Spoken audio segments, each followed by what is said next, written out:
This is an idea that scholars from many different fields have got interested in, especially psychologists, by the way.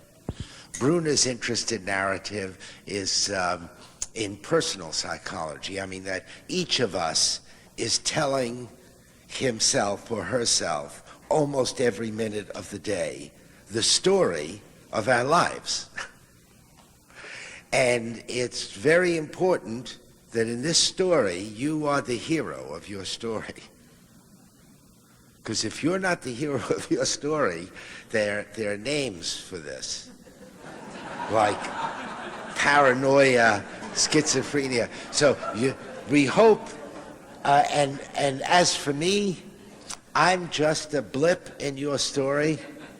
That's all I should be.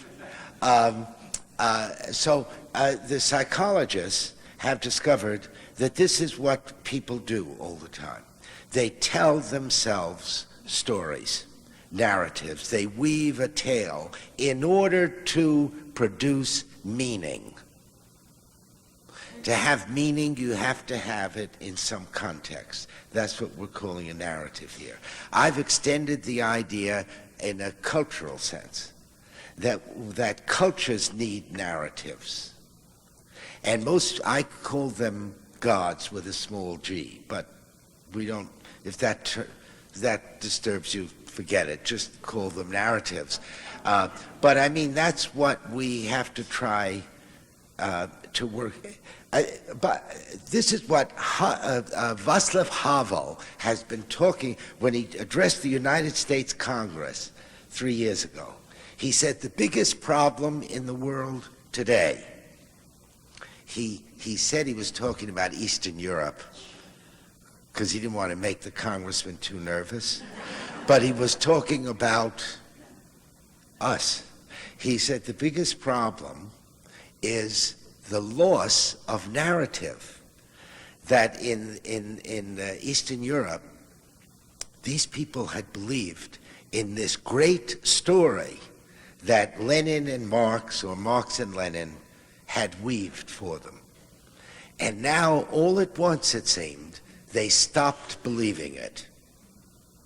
Where will they get another story? People without a story are very dangerous, because Hitler's come along, or Mussolini's, or Stalin's, and give them a story, because people can't live without a story.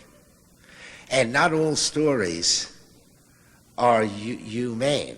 Some of them are extremely dangerous to other people. But they all try to do the same thing. And Hitler's great story, I put great in quotes, of Aryan supremacy, did exactly what a narrative does. It creates ideals. It gives people a purpose. It explains their past. It prophesies the future. The Third Reich was to last for 1,000 years. It lasted for exactly 12 years because it was such a lethal story for those who were not Aryans that it was doomed. So Havel says, well, where will the Russians and the Czechs and the Poles and the Bulgarians, where are they going to get another story? So he said they look to America. They say, give us a story. And what story do we say? Believe in a free market? What the hell kind of story is that? Right? I want to thank you all for coming, and I appreciate it.